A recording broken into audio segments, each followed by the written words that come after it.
He's talking about a time when every Muslim male had a weapon, spears and arrows. He's not talking about a time when they've got F-16s or nuclear weapons or neutron bombs. And people say, oh, what, are you afraid of death? No, we don't throw away our lives. Sabahlala, for no reason. Our goal is not martyrdom without any benefit. Ihtal husnayayn. It's one of the two benefits. Victory or martyrdom. When you go into war, you want people ready to die. You don't want cowards. You want them to run off the field. Those hadiths are there to encourage people when they're confronted with war. But there's times when you don't fight because it's just suicide. And despite all these suicide bombers, our religion does not allow suicide. قَاتِلُوا نَفْسِهِ فِي النَّارِ. If you kill yourself, you're in hell. Suicide is haram in Islam. People say, what about the man that went over on the catapult? He put pillows all over himself to protect himself. And then he lived. He didn't die. They always use that as the proof for suicide bombing. And he lived. He opened the door, let the Muslims in. He survived. It's permitted to, inqimas fil adu is permitted. You can rush in to protect Muslims. You can rush in with the probability of dying. That's permitted. And many of the ulama mention that. But you can't be the agent of your own destruction. You can't push the button that kills you. It's somebody else has to kill you. And you're doing it for a greater good.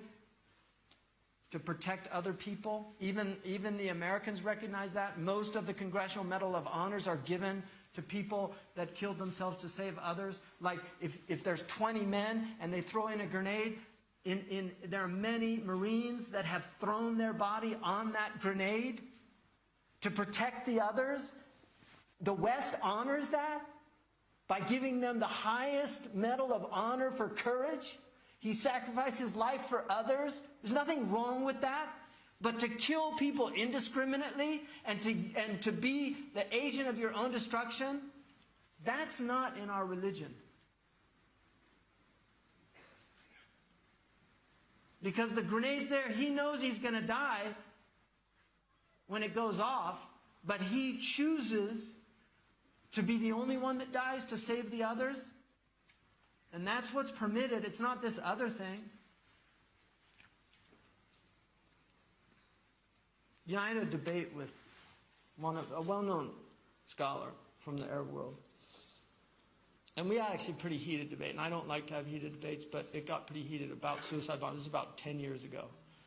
I told him I've always been against it. I've never, and not because I'm from California or I grew up in a liberal family or something like that. It doesn't make any sense to me. And I literally told him, if this is Islam, then I'm in the wrong religion. If this is Islam, because it goes against everything that I was taught about human decency. And I just can't believe that this is Islam. He said to me last month, I was with Shaykh Abdullah, we visited him, and he said, I had a debate with Shaykh Hamza about 10 years ago.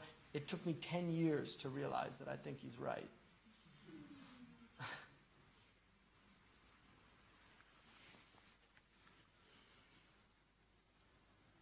And I had the similar debate with Shaykh Abdullah, and his knowledge is so much vaster than mine, but we discussed it in depth for a long time about this. All the Mauritanian scholars that I know were opposed to it. And the early ulama, when it first showed up, you look at the original fatwas, all the ulama were against it. I don't know what happened. We got smarter ulama.